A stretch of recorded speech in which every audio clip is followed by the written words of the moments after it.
get into everything that I've got written out here for you here, on our show, we have a segment called Growing Up Geeky. What did you geek out on when you were a kid?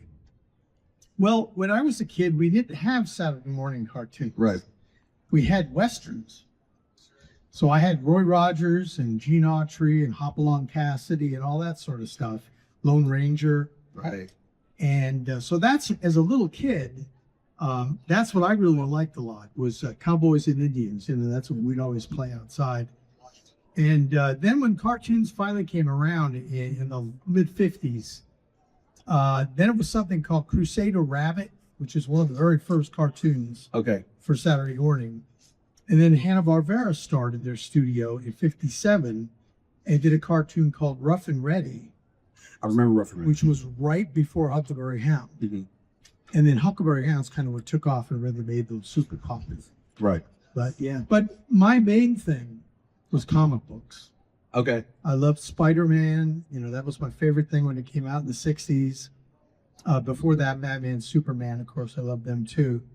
But that's kind of what made me want to learn how to draw, was Steve Ditko's Spider-Man. I loved the way he drew Spider-Man. So I would sit there and copy what he did and then eventually do my own drawings. And that's kind of how I learned to draw, kind of on my own. I really didn't go to art school. Okay, so you were self-taught for the most part. Yes. Nice. And so did that lead into, like, how did that lead into animation? Like, you started off kind of drawing, but then... This is the craziest story. So I was a bus driver in LA, a transit bus driver, driving in from the San Fernando Valley over the Hollywood Hills into Hollywood, taking people, you know, back and forth to work or whatever. And one day, it was my day off, and I went out and got the mail, and it was a bunch of junk mail. And there was this little pamphlet in the junk mail. So I started looking at the pamphlet, and it was the local college was holding classes in the summer. And I'm just really reading through the pamphlet because I need something to do while I'm eating. You know, I'm not really wanting to go to school. But suddenly there's this comic book class that pops up in the catalog. And I said, boy, I'd like to take this and learn more about comics. And one of the artists, or the teacher, was one of the artists that did Captain America in the 50s. So I said, man, I'd love to meet him. And so I took that class. And the first day we brought our portfolios in, and after the class was over, the teacher said, can I talk to you for a second? So I thought, what did I do wrong already? You know, first class, I'm already in trouble with the teacher. Well, he said, look, I'm a storyboard artist over at Hanna-Barbera. And we're doing a show called Challenge at the Super Friends. And we need people that could draw really good superheroes. And I liked your portfolio. We got a lot of people who draw Fred and Barney and Scooby, but when it comes to humans, they're not real good at it. I could recommend you to a class to learn basic animation skills. And sometimes they hire out of the class. So I'm like pinching myself and said, well, yeah, that would be awesome. So the irony of all this is that my route took me right past Hanna-Barbera every day. And I would go by there going, oh, that's where my cartoons were made, you know? Right. Now I'm going in there to learn how to animate. So I was in the class for 3 whole weeks and they hired me. So I had no idea what I was doing. I'd done 1 or 2 in-betweens and they were really bad. So I went to the director that hired me and I said, look, I can't tell you how excited I am that you picked me to work here, but I don't know what I'm doing. I'm going to fail. You're kind of just learning on the fly. Yeah. And he said, no, you're gonna sit with an animator. You're going to be his assistant. And eventually you'll pick it up from him and he'll make sure that you do it the right way. And that's what happened. You know, I didn't quit my bus driver job for 3 months. I just took a leave of absence because I thought, man, I could crash and burn in this job. And but after a couple of weeks, the animator said, hey, you're picking this up really quick.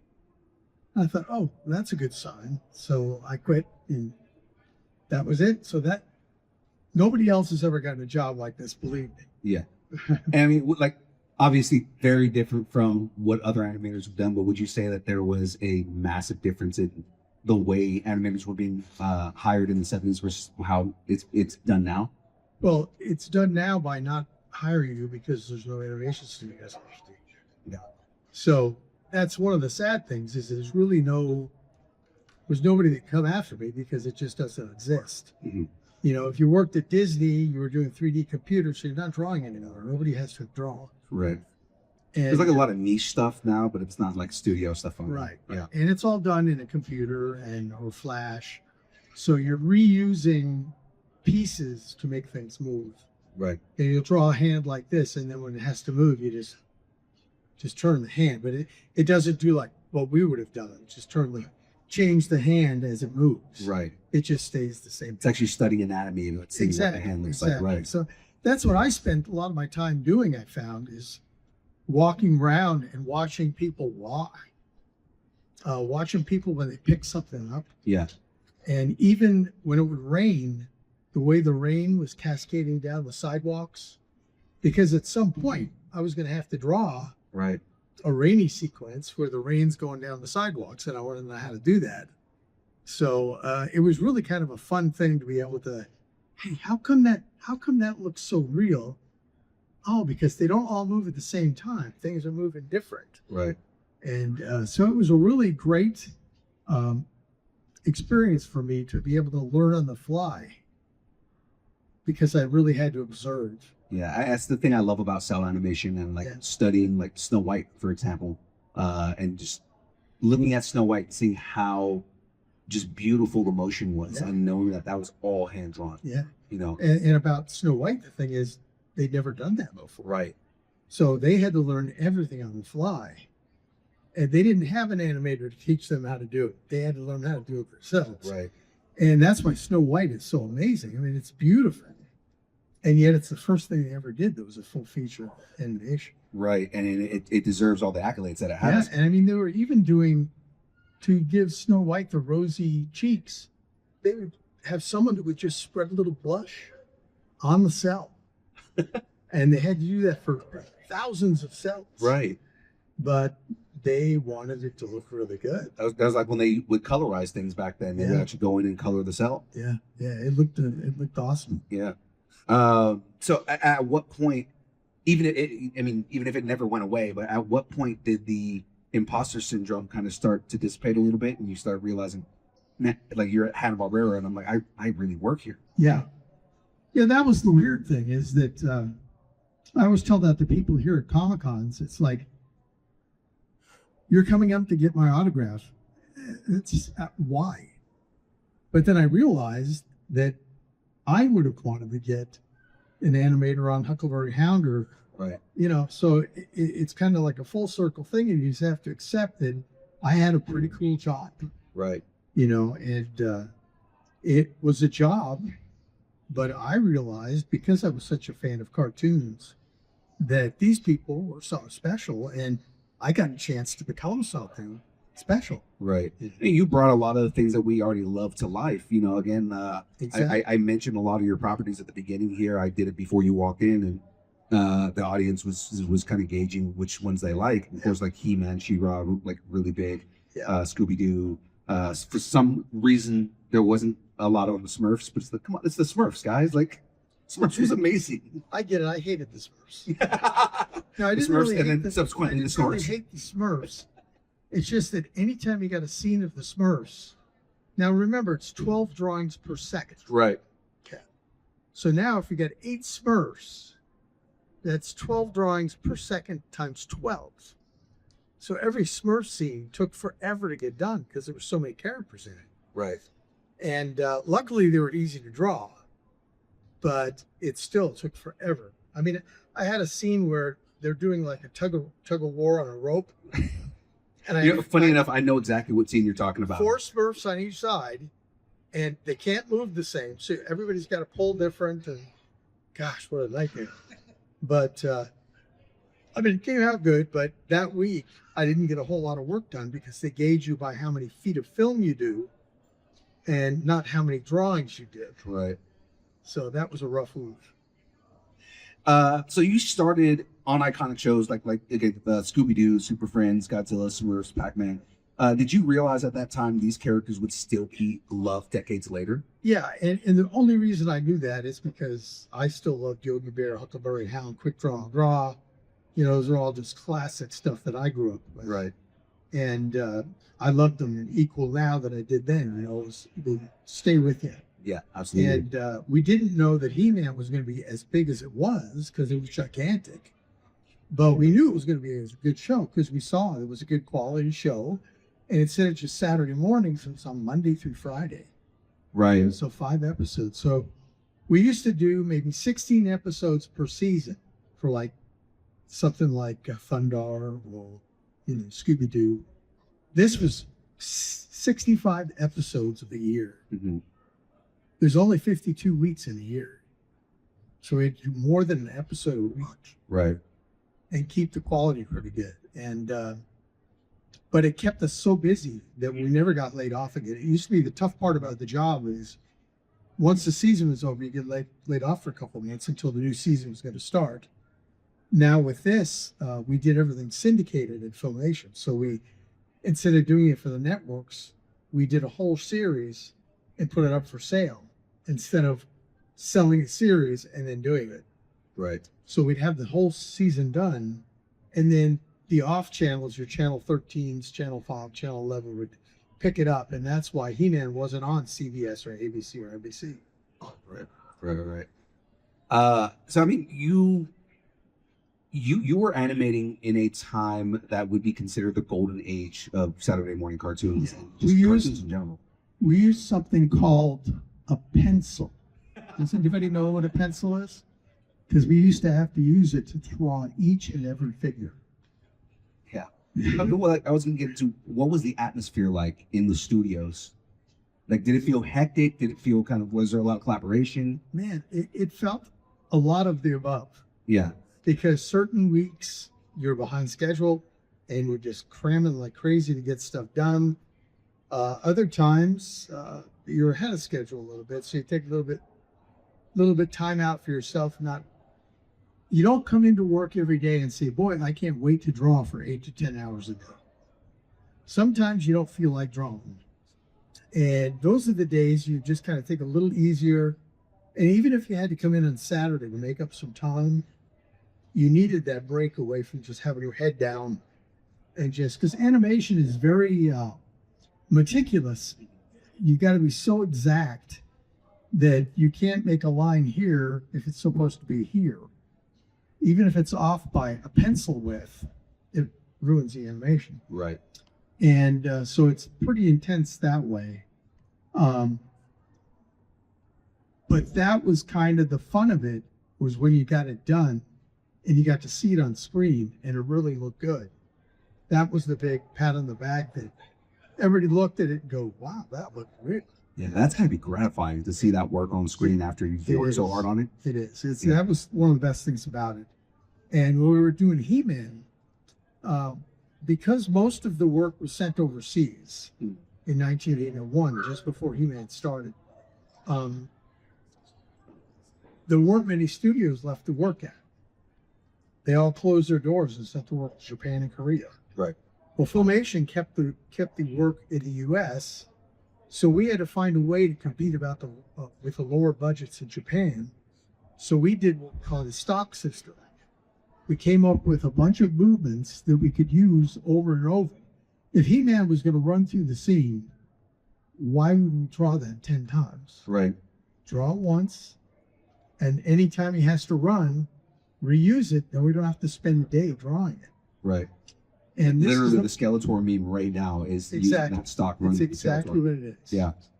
And we had a whole series of those, and but there was still animation to be done. Right. Now, when they show dailies, which is everything that was shot on the camera the day before, if Lou Scheimer, the head of the studio, saw a scene that he liked, he would say, flag it, that we're going to use that again. And I had this scene where Beastman has his whip, and he whips into the scene. He-Man grabs the whip, pulls him and throws him around his head and throws him off stage. And Lou right away goes, okay, flag that one. So my chest gets a little bigger.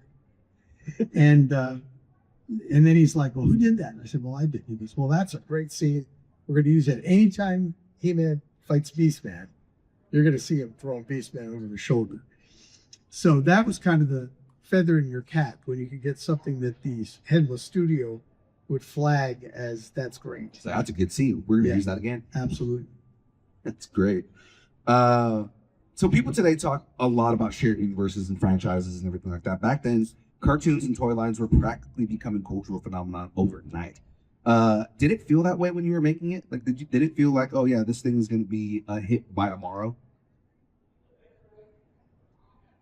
Not really. We'd have to have, oh man, maybe a month or two ahead before it was going to go on the air. Right. So as we were doing the first, 10 episodes of He-Man, as I said, we knew, because it looked good and it was kind of cool, we knew that it was going to be a good show. But who could anticipate selling $1 billion worth of toys in a couple of years? Nobody had ever done that before. So Right. it's impossible to think that big.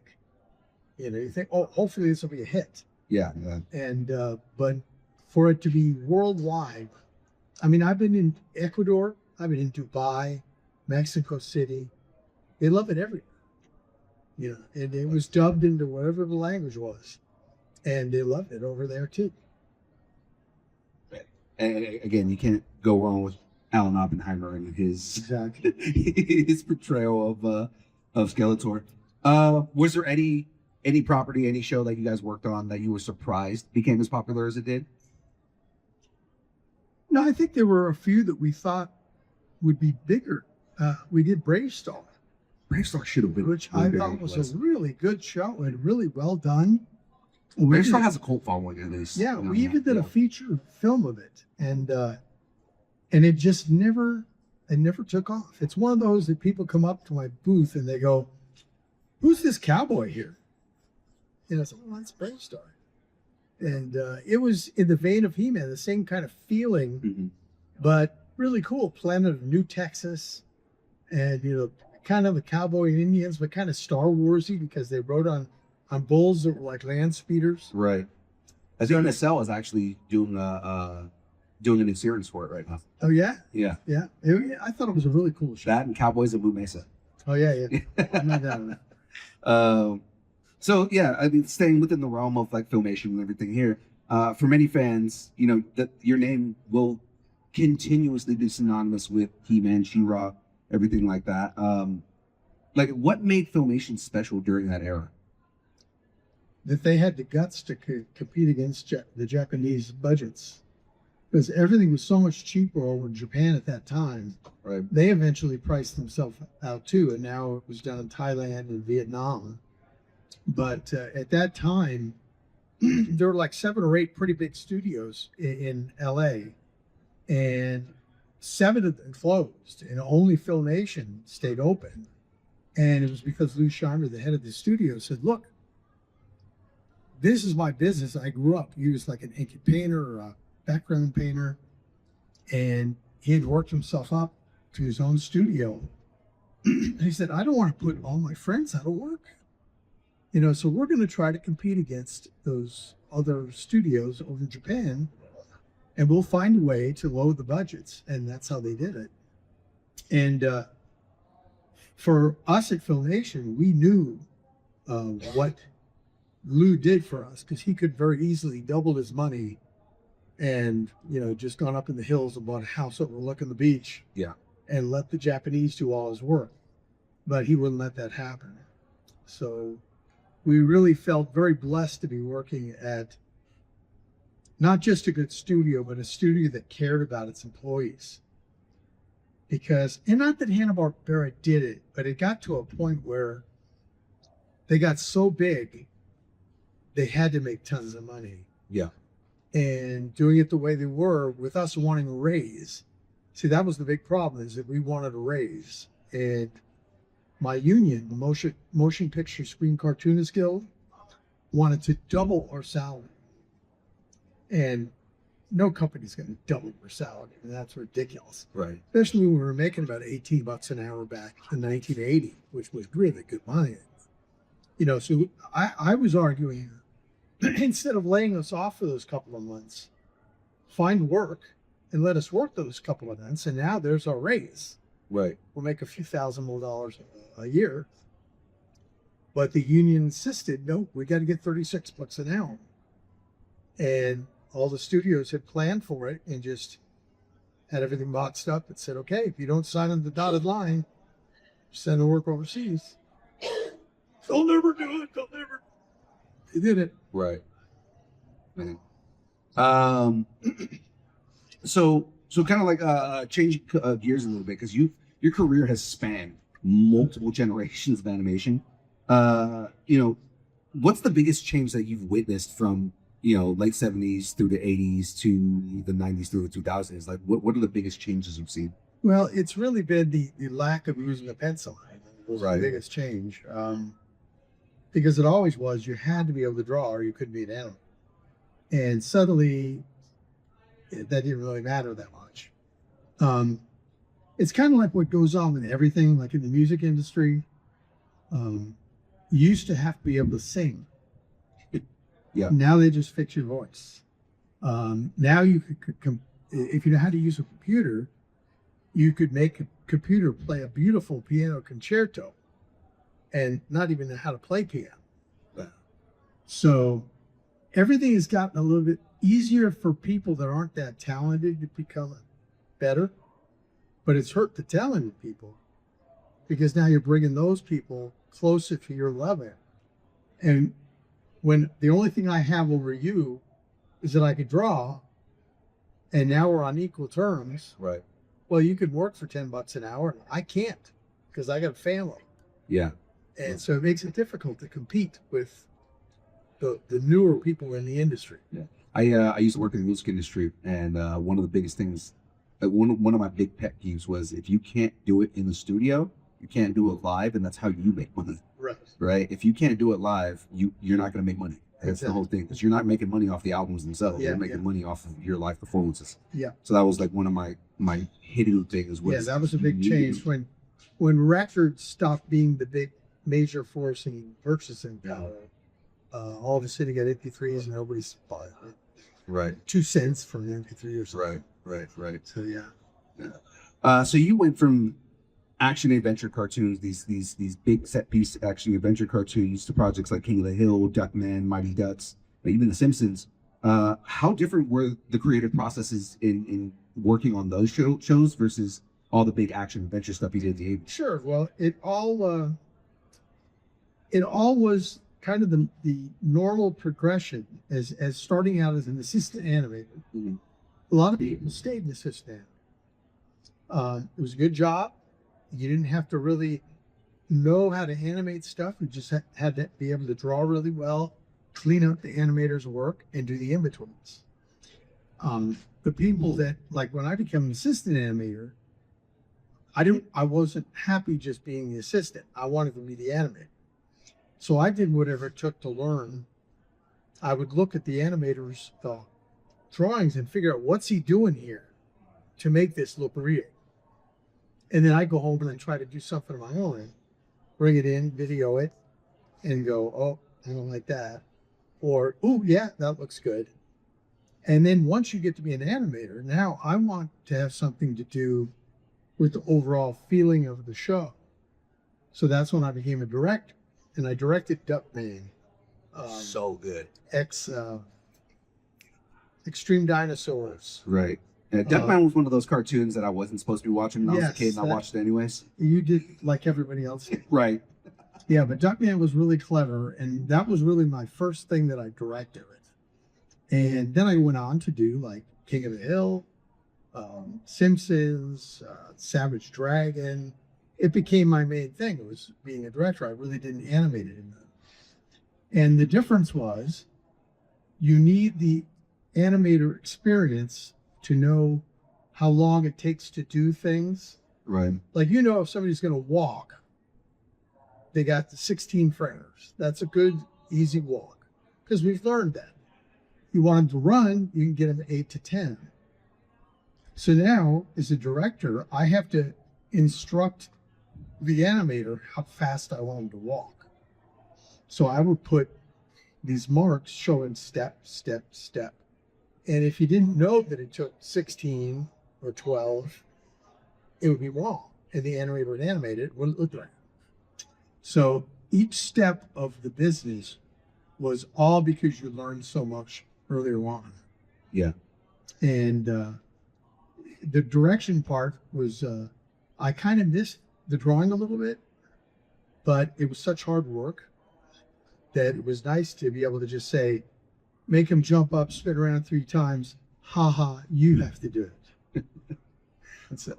It's funny. The best directors that I've met in animation have always been either animators or storyboard artists. For some reason, storyboard artists are really good at it too. So it's like it's always fascinating to hear the stories. Yeah. And hear the process, and it's always kind of like that same thing where you have the eye for it, and you've worked in that time, and obviously the people who have worked in the field are usually going to be the best ones. Where so many actors become directors later on in life. And what happened to me, I was working for Sony TriStar, and I was just a freelancer. And, they would just send me something to direct. I'd direct it, send it back. And one day, the guy that kind of was my in to that company said, do you know that they're using your sheets to show other people how to direct? And I said, you're kidding me. He said, yeah. He says, you've got really good penmanship. And when you draw arrows and stuff, you make it look very artistic. Instead of just an arrow, I would do like 3D arrows and stuff like that. So it was really kind of cool to find out they were using my sheets to show other people. I mean, that makes it easier to see too. So yeah. Well, we had to do stuff very legibly because it had to be transcribed into either Japanese or Korean, because that's what the animators were. Right. And if you have somebody that was like a doctor prescribing, if that's the way they drew or wrote, they couldn't figure out what the guy was saying. Yeah. Whereas mine was I used capital letters and I printed everything. So it was very easy to read. And it really liked that well. That's great. And guys, if anybody in the audience has any questions, we do have a microphone here if you want to ask Tom any questions. In the meantime, I have one question in between. That way people have time to come up to the mic here. Is there any advice that you would give any aspiring animators that want to get into the industry? Any artists that want to get into animation? I always get asked this question, and my absolute answer is go to law school. There you go. Because then you'll get a job. Only do it if you love it. Even when I did it, it was just so up and down that it was really difficult to get married, have kids, buy a house. Because you had times where you make a lot of money, and you had other times where you weren't making much money. Right. And so I really didn't get married and have kids till I was almost 40. Because I had that long. But once that kind of went away, and I ended up working at Microsoft, and then I could actually do what I really wanted, was to have a kid and family and stuff like that. Yeah. Yes, sir. Yeah, you've kind of touched on this a bit, but yeah, 2D animation, traditional cell animation is kind of going by the wayside recently. Is there anything that you think could bring it back into the forefront of, not even necessarily the mainstream, but a way to maintain a niche audience over the next decade or so? No, it really, there was a company that was directly across from the Hanna-Barbera building called World of Color. And they had all the cell paint to paint the cells. And it was just a building like bigger than this, bigger than this room, filled with cell paint. Out of business because nobody does cell anymore. Yeah. So to do cell animation, you're going to need cell paint again. So somebody's going to have to come back with the formula,